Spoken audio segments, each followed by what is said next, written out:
See, it's got my wife's name. Hello, this is Gary Sheffer, and I'm a trustee of the Hudson Area Library. And our guest today on the History Room on Zoom is Rob Perry, who's the superintendent of the Department of Public Works here in Hudson. Welcome, Rob. Good afternoon. Well, thanks for being on. So how long have you been the head of the DPW? I started in December of 2008, so almost 12 years. Wow. So tell us, what's the job entail? Well, it's between the water, sewer, cemetery, and DPW. Um, the basic job is managing about $4.5 to $5 million worth of budget, 30 full-time employees. Wow. Obviously each of the departments has its own specific responsibilities, but generally there's the budgetary responsibility. There's getting what we need through the council in form of resolutions. The Common Council, yeah. There's a lot of grant application and a lot of grant management. So right now we have a $500,000 lead line service replacement grant that has 100% from Department of Health. We have a $500,000. That's for water, Rob, right? That's for that's okay, water. drinking water. There's another water one, which is a water quality. a water infrastructure improvement. That's for just over $500,000. That's also on Washington Street. We have a CDBG, which is a community development block grant for $750,000 for a stormwater separation project on Front Street, and I have a $530,000 water quality improvement project, which is capital improvement of some pump stations for sewer department. So everything that keeps the city running, you guys do: plowing the streets during snowstorms, repaving the streets, keeping the water system, the sewage treatment system operational. Is all the infrastructure. It's I usually refer to it as we're Maslowian. We're on the basic needs line. Before Flint, Michigan, I used to ask people, do you wake up in the morning? Are you worried about the water quality? Do you think that there's a chance it's going to make you sick? And people used to say no. And I said, well, then we're doing our job because we're making that. But then Flint, Michigan showed up, and all of a sudden they're like, I don't think anything was safe. Exactly.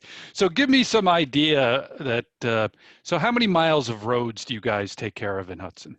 There are city streets, there's 25 miles. Okay. So for those, obviously there's plowing and snow operations. We also do patching, as needed. And every other year we refer to it as a CHIPS project, but CHIPS is Consolidated Highway Improvement Program. That's DOT money that comes through the state and gets sent to the city. There's no match for it.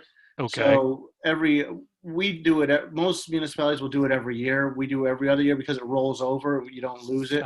You lose it. Okay. We do it as a larger project because unlike our neighbors in the towns and certainly the more rural towns, we have a lot more that the project involves. For instance, a lot of times we have to rebuild catch basins, rebuild manholes. Right. There's a lot of infrastructure stuff that has to take place before we put a brand new road down. We want to make sure that everything is as good as possible. So before we get to our topic today, are you guys able to work during the COVID-19 lockdown? Has it impacted your day-to-day work? Well, yes to both. We are working. Obviously, the water still has to be treated. The sewer still has to be treated. Much of what we do, if not everything, I would consider as essential. You may be arbitrary at some points, but the garbage still has to get picked up. We're not going to leave that laying around. There are still some maintenance issues that require, and some now that the sun's coming out and it's getting a little warmer, the grass is getting mowed. But essentially, we're running. The governor had required a 50% reduction in local force, so we've taken each of the departments and split them into an A team and a B team, and they alternate days. Smart.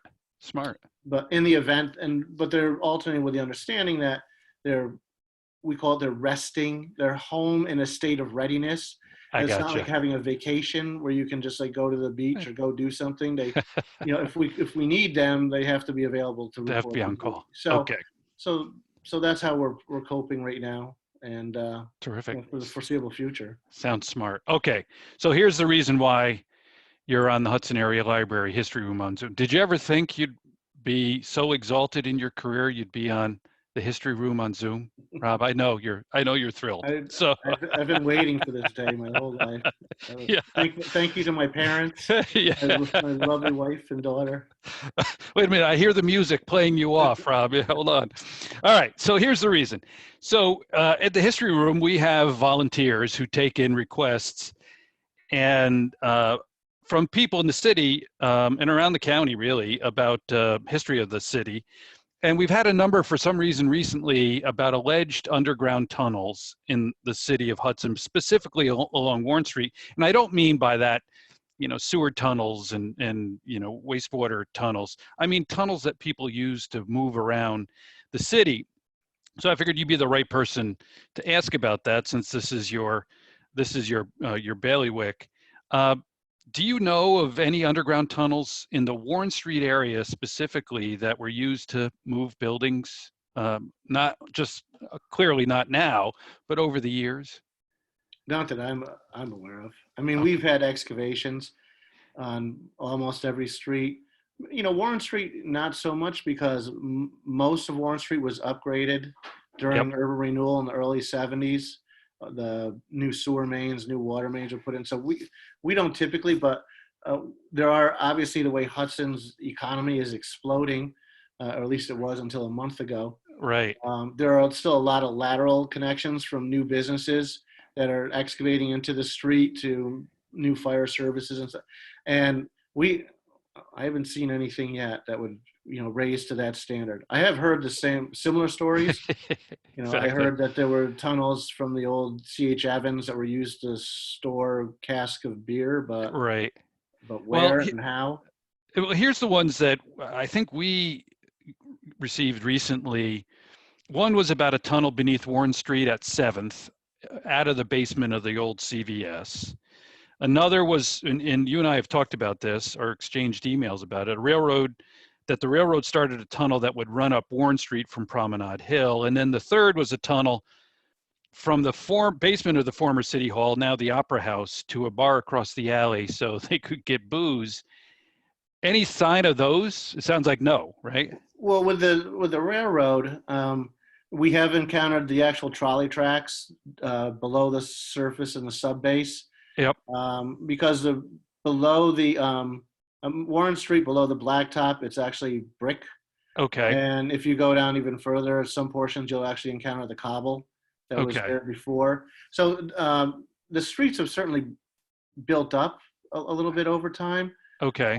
But we haven't seen anything. Like I said, the trolley tracks on Warren Street and on 7th Street, because the depot used to be where the central fire station is now. Right. So I'm told.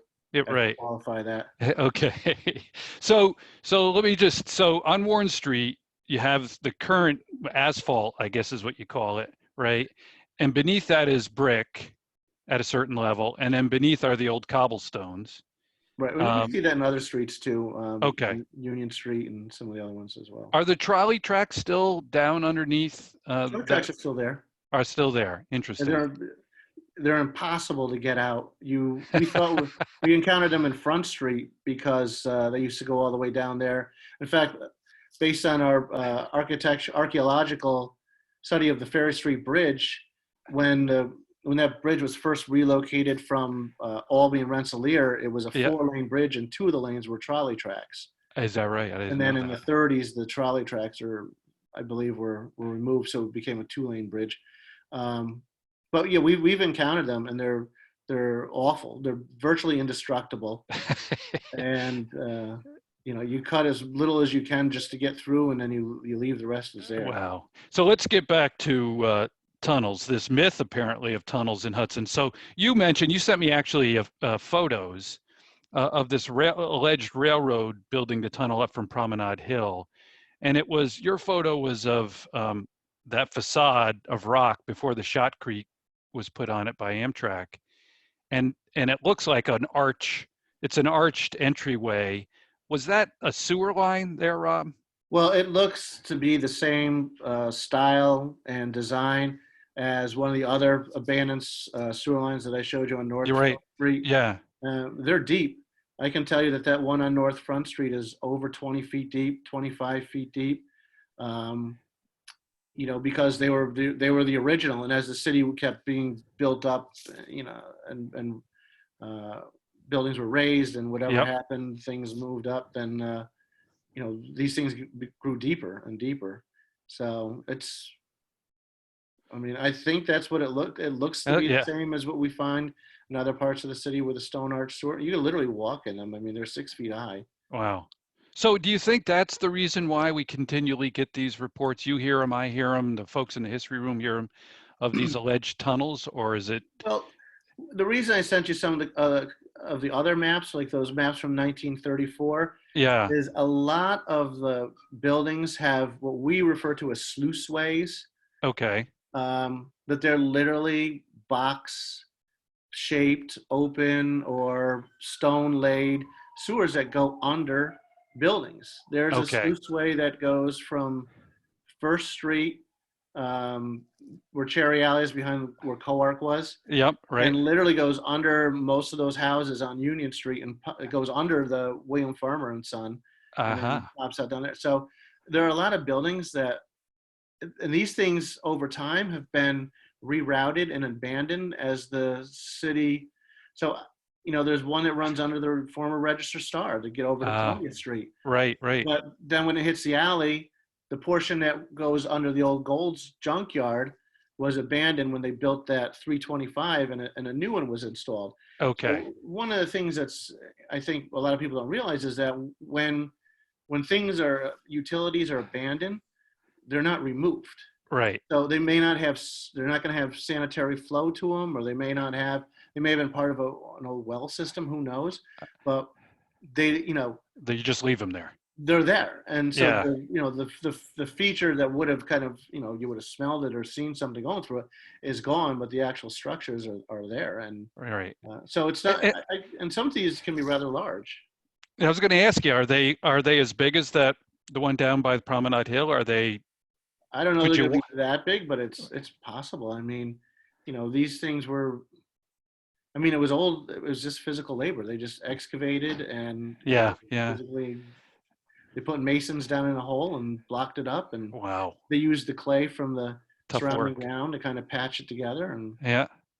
So last question here, Rob. So you've spent a long time digging through the streets of Hudson to do all these improvements that you described that you oversee, from water to sewer to just keeping the streets drivable and all of that. And you mentioned that stuff just gets left there, right? You don't dig out the old utilities. Right. What's the most interesting thing that you've dug up, your crew and your team have dug up in the time that you've been working at the DPW?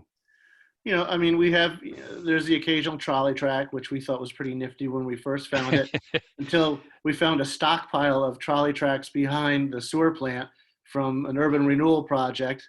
And, wow. One of my predecessors was notorious for not throwing anything away. So there's like a mile of trolley tracks. Wow. But they can't be scrapped because they're not worth it. They're more expensive to cut up than they are to scrap, I guess. So there's, obviously we've excavated the different layers of cities. So you do see, asphalt to a brick to a cobble subbase. Yeah. And we have a 6-foot section of wooden water main. Wow. That's actually on display at the water plant, and it's an intact section. It has a plug on one end, and it has the lead wrapping that would have connected it to the next section of pipe. And so the tree itself is probably 12-inch in diameter, but it's got like a 2-inch hole in the middle of it. What would that date to? Back in the 1700s, I would assume, right? Yeah, it's I'm not really somewhere around the 1840s, 1870s. Oh, okay. I guess, is when the city started to become serious about. I think there were just wells, up until that point. It wasn't really plumbed into people's houses. So. Okay, excellent. Excellent. Well, listen, I would say to our listeners and people who watch this, anybody who's got some evidence of these tunnels in Hudson, bring him on, because here's a guy that spends his time in the city streets and hasn't seen them. Rob, thank you for doing this. I know how busy you are. As you say, you and your team are essential to the city. So I appreciate you taking time out to be on the Hudson Area Library History Room on Zoom. All right, thanks. You're welcome. All right, Rob, take care. Yep. Bye-bye.